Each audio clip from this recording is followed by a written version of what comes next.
Hey, business building warrior, welcome to Silent Sales Machine Radio. As we rapidly approach 900 episodes of this show, I can't believe that we've done that many shows. It's crazy. But this is really cool. The vast majority of those shows are interviews like the one you're about to hear right now, where we've gone back to the students of our training and our coaching and said, hey, how's it going? Tell us about your business. What's working? What isn't working? Fill us in on your story. That's what hundreds of these episodes have been. And you're going to hear today from a guy named Brian Bennett, lives down in Georgia. He's been a coaching student for not too terribly long. Now, he's goofed around on the internet and made a little money on eBay over the years, but never got real serious about it. As he shares today, he's more of an outdoorsy kind of guy. He's like a guy that can build a house, break a horse, work on a farm kind of guy, more comfortable outdoors than indoors. But after an accident, it became necessary for him to find a creative way to earn some money online. And that's become more of his main thing now as he approaches about $140,000 so far in sales for the year. Here we are, about September of 2024. He's already got $140,000 in sales at great margins as he shares, but he shares exactly what he does, how he finds his inventory, how he sources it, what strategies he's using to do these things. And he dives into it very deep. But he made the transition from being a guy who had basically zero technology background, no familiarity at all with selling things online, to starting to dabble in it a little bit, to becoming very intentional. And this is his main business now. He sells on Amazon as well as eBay and Walmart, but those are very much secondary. As you've heard us say many times around here, Amazon is the core opportunity of our time. That's where the vast majority of transactions happen all day, every day in the US is on Amazon. But nearly half of all transactions happen there. So that's where he focuses. That's where we train our students to focus. That's what the Proven Amazon course is all about, which is where our student today started. He started with the Proven Amazon course. There's a link to that at silentjimdotcom, Jim, silentjimdotcom. And you can also get a link there to our free Facebook group and to our coaching program, which Brian is a coaching student. You'll hear him share his story today. He loves our coaching program. He says he wishes he would have done it sooner because he stumbled around in the dark longer than he had to, made more mistakes than he had to. Those are very expensive mistakes and time delays. It makes coaching just makes so much more sense to you. If you're ready to go further, faster, and not make all those mistakes, we'd love to help you out. Schedule a call with us. Go to silentjim.com/book a call to get on our calendar. We'd love to have a conversation with you about coaching and see if it's a good fit for you, like it was for our guest today, Brian. That's enough announcements for now, enough of a setup. Let's go over and meet this guy. You're going to love Brian. Very humble guy, very plain spoken, tells you exactly like it is. And he's built a beautiful business. I think he's going to inspire and encourage you the possibilities of doing the same. Enjoy. So Brian, welcome to Silent Sales Machine Radio. Good to see you, man. Hey, you too. Thank you. Thank you for the invite. Yeah, thanks for doing this. So I always love to see guests hop on here and share their stories. So let's get rolling. You ready to go? Sure, absolutely. Well, I've been kind of just a farmer, worker, plantation, work with my hands, my just working on the farm, working on horses and dogs. I trained them for a long time. And one day I was working with a horse, and long story short, the horse got away from me. I hit a pine tree, running about 40 miles an hour, and broke both of my legs. So, Oh, no. yeah, couldn't walk for a whole year. So Wow. I had. How long ago was this? This was 2009. Okay. Yeah. And so, yeah, I was in and out of surgeries. And so I had a lot of time to sit and think and reflect on life, and started kind of dabbling into learning about computers. And about that time, it was still, I guess, yahoo.com or whatever. I can't remember, but just learning the basics of, I had to kind of reteach myself everything because I was so used to, just working with hammers and, being equipment. outdoors. Yeah. Yeah. Outdoor guy. Yeah. I was raised on a farm. I know that gig, man. Chores every day, whether you feel like it or not. Animals got to eat. Yeah. Right? Absolutely. Even the ones that hurt you, they still eat. Yep. So, but yeah, at that point, it was a year of no, walking. And so I started just kind of looking through the internet and just learning things, and ran across eBay. and just saw some interest there. I heard a few guys talking on YouTube about eBay, and so I started looking into it. I've always kind of been a little entrepreneurial, but mostly just, you know, Dad always told me, keep your nose to the grindstone. You don't look up, you just keep going. So, but as I got older and as that happened, I started looking into different options, and so which moved me to looking into eBay, and then I got in. Of course, you probably heard this story a million times, but you find these guys that sell you on bookloads of money, and buy this course. And I mean, I've heard you say that a million times.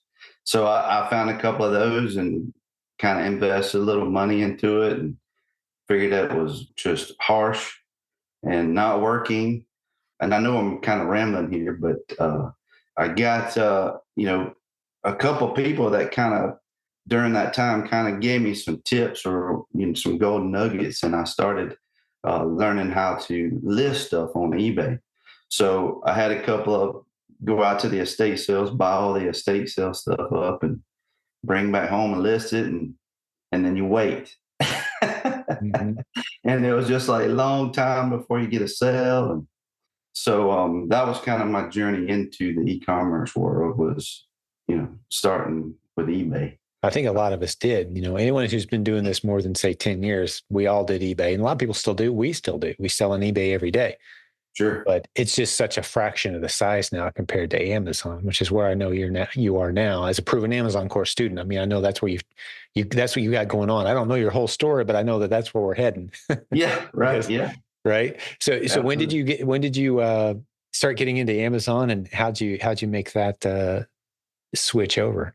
Well, I kind of was still going the same route of just estate sales and buying up everything I could, books.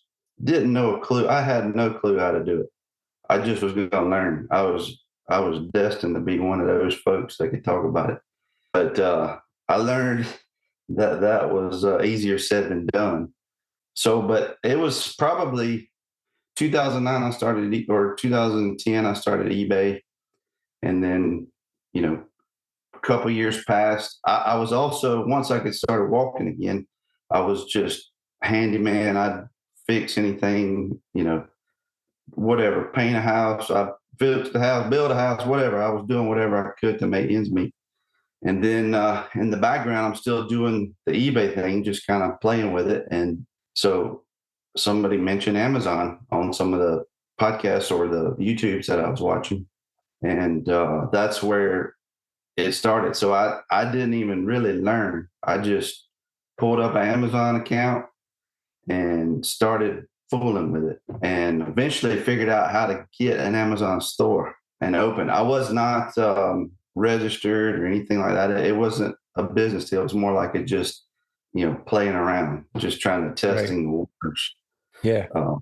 So, but I was fairly successful in there, and I was really scattered because I was dabbling in Canada, all kind of stuff. I didn't know. So I was just really trying. And that went on about a year or so.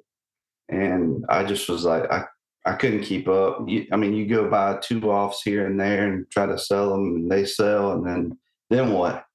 You may go 6 or 8 weeks or a year without finding something else. So that's profitable. So I kind of let it go, went back into just my handyman business and, repairing pools, and just did all kind of stuff as far as my body would let me. As time progressed, that kind of went. I started losing the ability to walk for long periods of time. Mm-hmm. So it gave me a violent shove into, well, you better start thinking about the future. The older you get, the less your legs gonna let you walk, Right. because one of them don't work. So Yeah. so I'm kind of a hobbler, but Wow. but I don't let that slow me down. I try to keep going because just like to be doing something. So I had a buddy at church, or a friend. She's a friend, and she said they were in the Amazon business, and they kind of built their own little brand, and they were selling, and I think in Europe or something like that. So, anyways, I called her up and I said, hey, I'm thinking about getting back in Amazon. I know it's a lot to learn because I've been there and we've talked about it, me and her before. And I said, "Do you have any recommendations? I'm tired of looking through all the promises or whatever." And she recommended, the group, which I think Oh, it was on Sellers now, but yeah. what was it My before? my silent team. Yeah, yeah, Yeah. yeah. Yeah. And That's what we call our Facebook group. It used to be a website. Yeah, My Silent Team Facebook group. There's a link at silentjimdotcom if people don't know what we're talking about. There's 77,000 of us in there now, but that's cool. Yeah, word of mouth is how that group has grown, man. People referring others in. yeah, absolutely. And just before that, I bought into another group. I failed to mention this part, and they had some somewhat good classes, but it was mostly wholesale. And starting off with wholesale and trying to build relationships with wholesale Yeah, was like mind blowing. it's too much for most new sellers to jump straight to wholesale. It's just way too much. Way too much. So I learned a little bit from them, like finding competitors through wholesale. But as far as building it, I was like, there's no way. Mm. So then I reached out to Miss Schumann and I asked her, and she was like, Silent Jim, you got to join the group. So I was like, all right. So I come in kind of cautious and, a little bit protective. And I'm kind of a standoff, watch everything before I jump in a little bit. So Mhm. so I was just kind of standing in the background watching and listening. I listened to this podcast, everyone, and then backed up and listened again. And Wow. I think that's how I learned most of what. Yeah, that's an education right there for sure. Yes, sir. A lot of Yeah. great guests over the years. And I'm a firm believer in, if you're teaching people, then they're not competition. They're right along with you Hmm. and fulfilling the market, especially in Amazon. But so, yeah, but that's how I first got into the group. And then over the podcast, I just kind of noticed the more and more people that spoke, the more I saw that coaching program was mentioned just about every episode. And I was like, so I started reading on it and really looking and thinking, and even talked to, gosh, I knew I was going to forget his name. Is it Matt? Mike, Matt. Matt, Matt, Yeah. yeah, Matt, one of the consultants on our team. He actually helps Yeah. lead manage the coaching operation for us. Yeah. Yeah.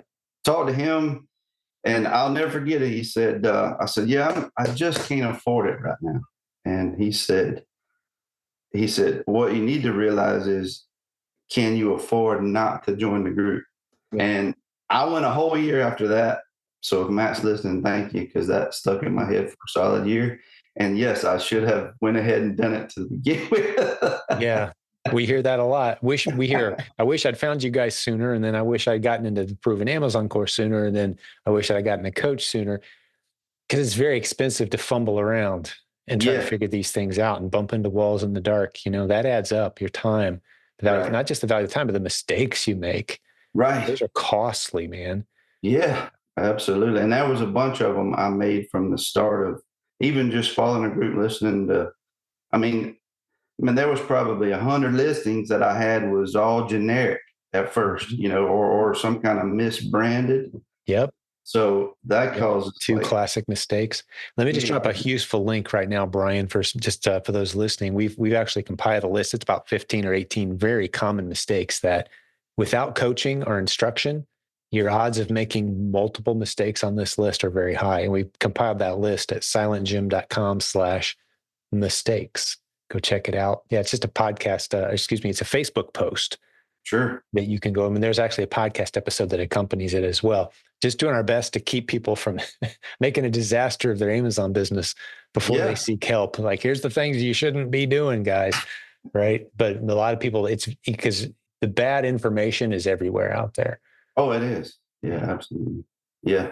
And then it happened to me a little bit, especially after the few groups I was with. They don't care if you fail or succeed or not. So then you're like your own advocate, and then you want to learn, you want to do something productive, and you want to learn. So, man, this group has really been a blessing, My coaches are Travis Sears and Grant Douglas, and Beautiful. just super dudes. Yes, they are. Super willing to help and coach you through anything that you have questions on. So Yeah. Yeah. um, Yeah. I'm so proud of our coaching team. And yeah, all of them have built beautiful businesses and they've got a teacher's heart and they've got time for a few people a week to help coach them along the same path they've been on. And that's how we built our team, man. That's what it is. Yeah. yeah, Thanks for the shout out to coaching. Appreciate that. Well, yeah. how's your business going? Like, talk to me a little bit. How are you finding your inventory? What strategy are you using? Let's dive in a little bit to your business.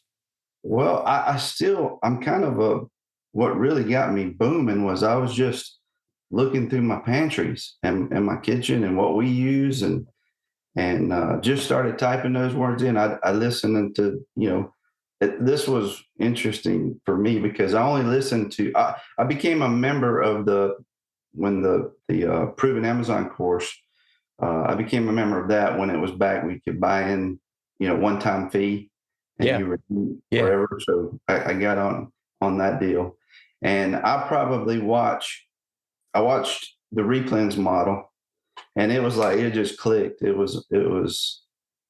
I really, to be honest with you, I kind of touch a little bit sometimes, but I don't even look at that stuff hardly anymore because it just all clicked off a few classes that I watched. So I mean, I still go back there occasionally, but I just don't watch them all the way through. I just kind of be a little more practical with the information I've had. So, but where I've started was with the replens model and literally just taking pictures in the aisles and then coming home and typing in, those, some of those keywords Doing the searches.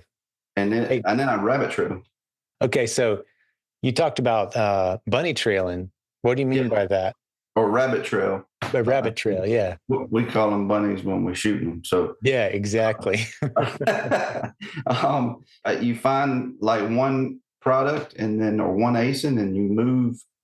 You could scroll for days and days and days off of just a one keyword search, and then you hit one and then it moves to another, and it's just really I have not went wrong there. Especially when I started learning, don't mess around with the generic brands or the mixed brands or whatever. Yeah. Yeah. The Um, misbranded ASINs and yeah, the generic ASINs, stay away from those. But yeah, yeah, you're looking in something that's very obvious for you and I now is you're not necessarily looking for good products. A lot of people are like, oh, I'm looking for a good product, looking for a good product. You're looking for good keepa charts. You're looking for good looking ASINs. Right? right. That's a big difference. Yeah, Besides, I hear a lot of new sellers say things like, I can't find any profitable products. No, you need to be looking at ASINs. You need to be looking at keepa graphs. sure. That's what you're looking at. The product is irrelevant. Look at the Right. keepa graph. Right. See what Yeah, it tells you. absolutely. Yeah, Yeah. absolutely. I didn't even get to that part yet, but yeah. I mean, once you find something that, looks to be a profitable ASIN or for you, then you pull it up and then look through your Keepa and see if it's, how many drops there was or, even before I learned anything about Keepa, I mean, it's kind of a little self-explanatory. Once I heard your podcast where the drops are, the not the amount of sales, but it shows sales. That was like that's all I needed. So I went from there, and you can really determine which ASIN's profitable, and there could be 3 or 4 ASINs for one particular product too. So, but yeah, that's kind of how I started, and actually I still do to this day. I got tired of scrolling through Instagram and stuff and not being productive.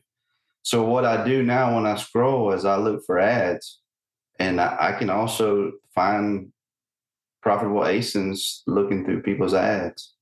Yeah. When you say ads, are you talking about other sellers' listings? Yeah, and or no, just like Walmart will throw up an ad and they'll have Oh, products in there or yeah. private or even some private label stuff Yeah. or smaller companies that try to get out on social media. Yeah. So you're just, instead of swiping, wasting your time mindlessly, you're looking for good test worthy ASINs. I love Right. that. Yeah. Yeah. Exactly. Beautiful. Yeah. Beautiful. Well, Yeah. let's talk about your business. What category are you selling in? You know, a little more specifics. What categories you selling in, and how many ASINs do you sell against? That kind of thing. Talk me through it a little bit. Right now, I'm probably about 200, 250 ASINs. Mm-hmm. I'm forgetting that, and I know this is a little bit more info than you're asking, but spread across because I still use eBay and Walmart now. Sure. So there's even more ASINs there that you kind of handle. But mostly on Amazon, I'm about 250, kind of give or take. I've been killing a few and then adding a few.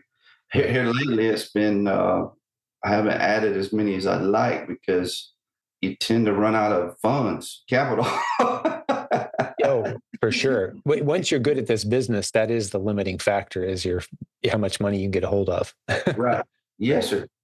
So, but my category's been more toward health and beauty, and my niche is kind of more on the side of health and supplements and stuff like that. You know, I was eating unhealthy for years, and then got real sick after my accident, and learned that eating is super important part of life. So that's kind of been my, you know, my direction. I didn't even choose it; it just kind of chose me, Sure. and been headed in that direction. And I keep running out of funds every month, even though I'm adding more. So Right. Well, yeah, that's no, we don't necessarily suggest you have to find a niche that you know something about. To me, a oh product's no, a product. I just look at the keepa chart. I don't yeah, care what the product is really, but there's advantages to being familiar with the category that you're in for sure. yeah, You become familiar with the landscape and like, oh yeah, I've seen that brand before. That's not a good brand for me typically, right? So you get familiar. You see new products in the store that jump off the shelf at you, like, oh, I bet that's a good one to test because you hadn't seen it before, right? right, Must be regional. You're on vacation and you see it in the store, like, okay, that's a regional thing. Regional is good because only people in that region can get it on store shelves. Online, sure, it's harder to get your hands on it, right? So those kind of things, you become familiar with your category. Sounds like yeah. that's what's happened with you. Yeah, I still have other ASINs that Sure. are all over the place, but I started just the my local folks and friends here have just kind of shoved it on me. So so Right. I'm stuck kind of with that category. Right. But I still have other ASINs and stuff that I deal with it on a regular Good. basis that Well, are still how are your numbers doing? What are you looking at? What are your goals for this for year uh, 2024? Here we are in heading towards the middle of well, September. I was just wanting to double from what I made last year, which was like 38,000. And that's sales, of course, a Mhm. little over 38,000. And then this year I've already hit, I think it's 130. So yeah, and I'm netting about anywhere from 20 to 25% margin. Pardon the interruption. We'll get back to the show in just a moment, but I've got to tell you about the sponsor that we have today, Humminbird, Hummnbird, humminbird.com. There's a link in the show notes. They provide services for all your trademarks, corporate setup, branding, marketing, and tax advising as well as we enter that time of the year where taxes are on the mind of especially those of us here in the United States. How do you most efficiently handle the challenges of making sure you get all of your deductions, taking care of all your tax concerns, making sure you do it right without paying too much as an e-commerce seller, as an Amazon business building warrior? They've got some incredible services that you should go check out at humminbird.com. That's spelled HUMNBIRD.com. Let's get back to the program. And then this year I've already hit, I think it's 130.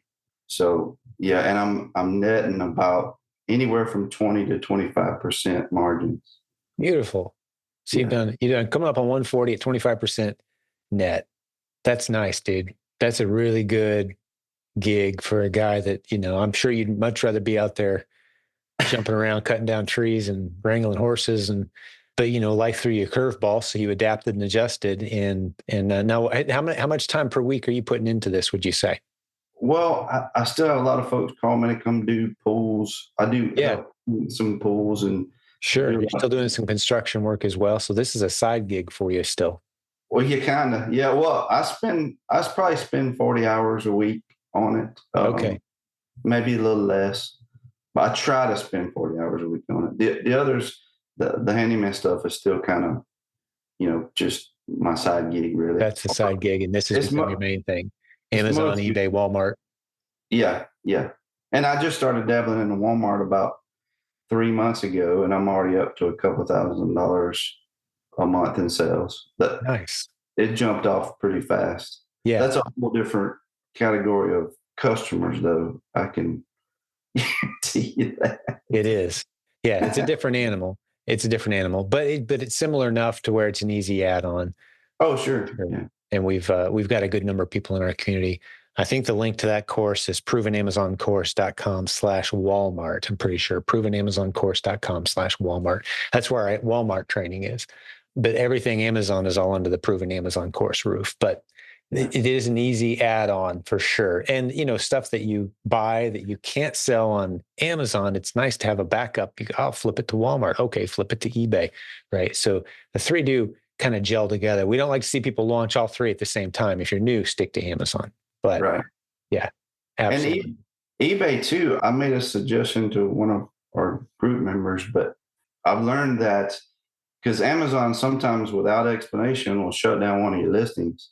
And I've actually taken the keywords from Amazon and put them on eBay and sell just fine. Just the same way. It might be a little slower, a little gappier, but eBay is still pretty alive and well too. Very cool. Very cool. It's a good peek into your business. You've shared some good numbers. I wouldn't mind hearing a little more detail, maybe for a new listener. How do you analyze a product? Like, what specifically are you looking at when you're like, what's your process? It sounds like you spend some time online, not so much in retail stores. Like, just talk me through. Yeah. What are you Uh, looking at on Keepa? What are some of your parameters? I give Mr. Travis credit for that one. He kind of shoved me into the online market, so which is nice, and I enjoy it too.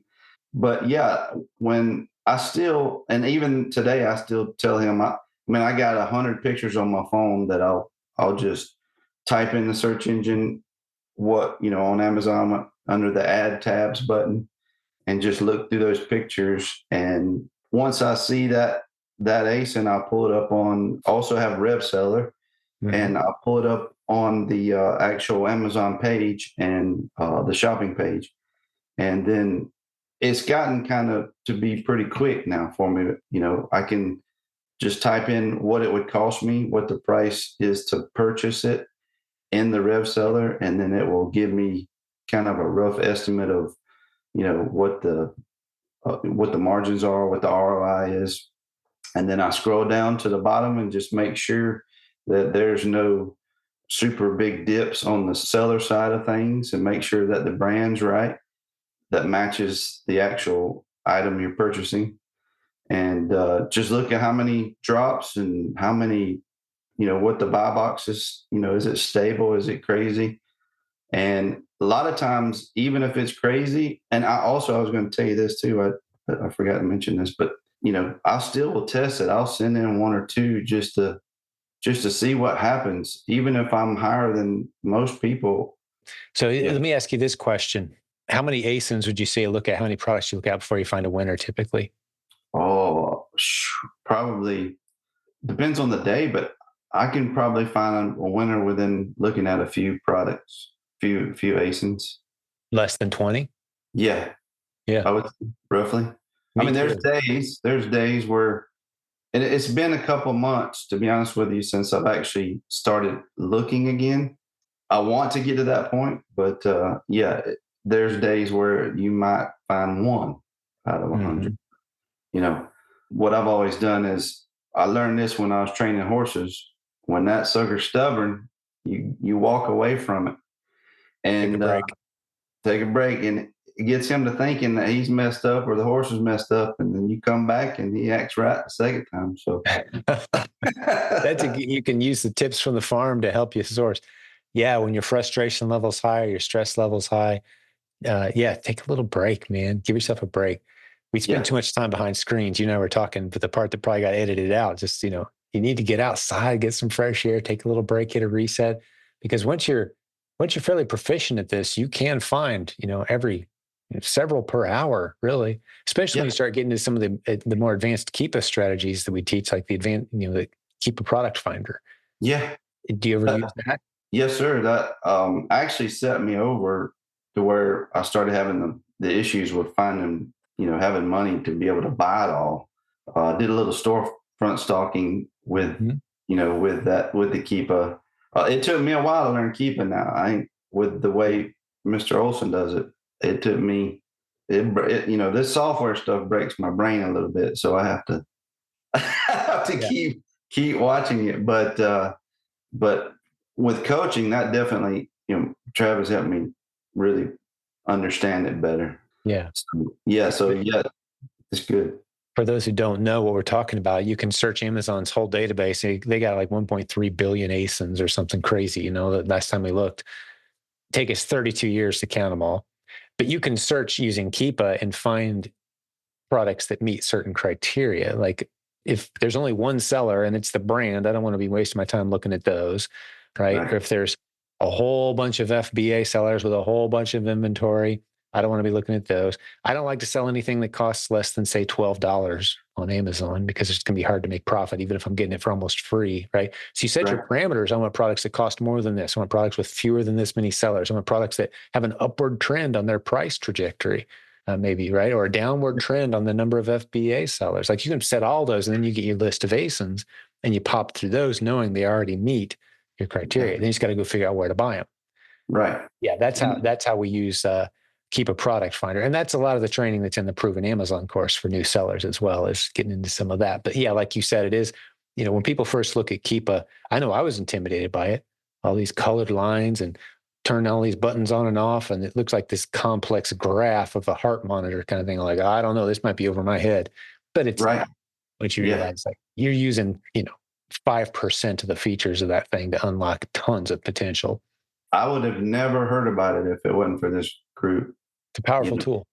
and nobody really teaches it like you guys do. So it's, We don't. We've innovated with them a lot too. We've made yeah, suggestions for improvements and things that help make it an easier tool to use for Amazon sellers. Yeah, it's a powerful secret.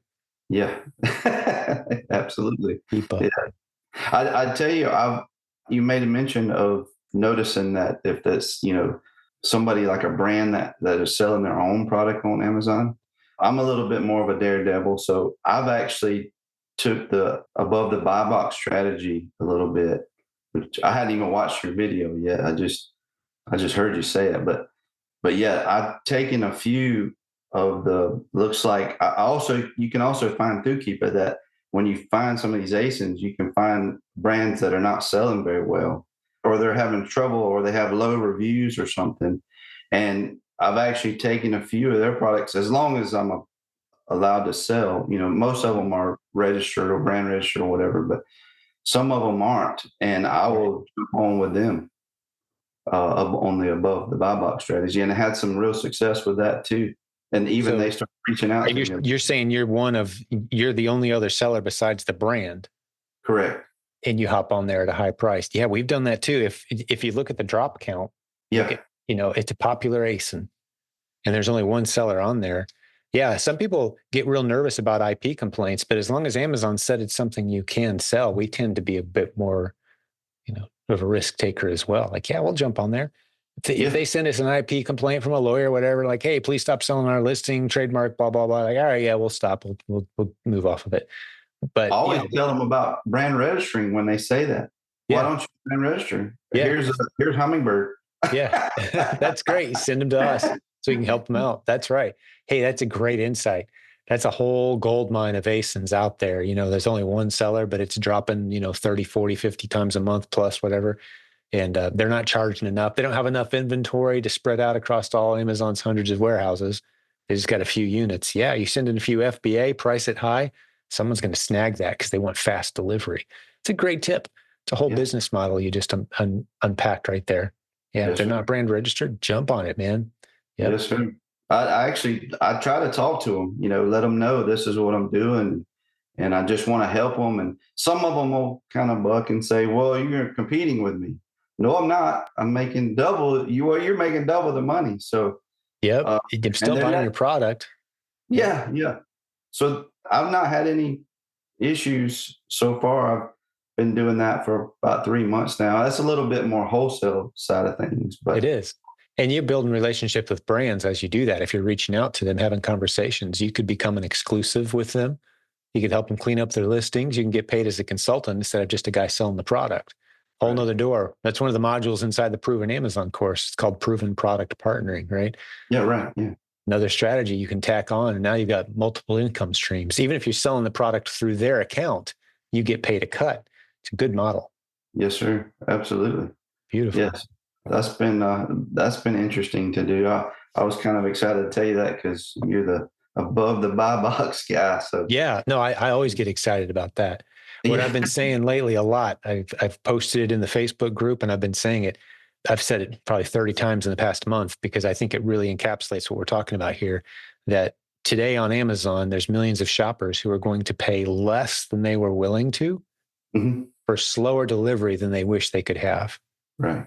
That's millions of underserved ASINs on Amazon right now because there's just not a unit like the warehouse over here, 5 miles from me, right here is the closest warehouse to me. If there's something I want fast and it's not in that warehouse, I can't get it fast. Right. So there's a missed opportunity right there. Someone Right. could have had an FBA unit sitting in that warehouse and I'd have paid 10, 20, 30, 50% more. Maybe yeah, I've seen people pay $60 and $80 more than they had to get something fast. Yeah. It's a lot of margin for the seller, Yeah. right? Yeah. And Yeah. a happy customer, right? How do we know they're happy? Because they paid a lot more than they had to get Right. it fast. Right. So That's the way our world's going too, like Instacart and yeah. Walmart's even got their own shipping program now. So Mm-hmm. they're moving toward the convenience side of things versus, Convenience and speed. A lot of people shop. Now, a lot of people willing to wait 4 or 5 days for the best price. That's cool. A lot of those people are going to do well too, to sell at a competitive price, but there's so much more margin. I'd rather make a handful of sales at really nice margin per month right. than have them flying out the door and I'm making, 50 cents net on each one. Man, I need volume to keep up. No, I want to be the guy that's selling 5 or 6 a month, making $30, $40 of net margin every time versus Right. the guy that's got to sell 500 units to keep up with me with Yeah. net margin, right?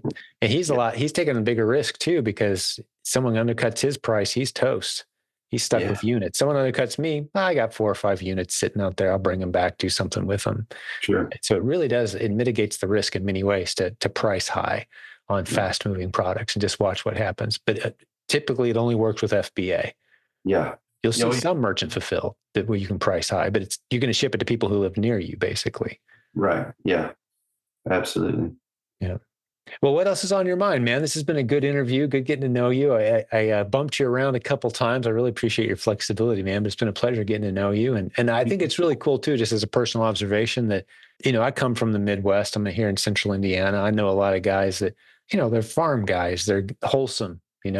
People out there they can make things work. They can build a house. They can fix your plumbing, and they can break a horse. And like I know those guys.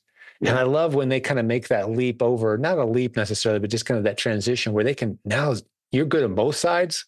Yeah. You do the tech, you can do the internet, and you've got those core beliefs and values that come from being a farm boy.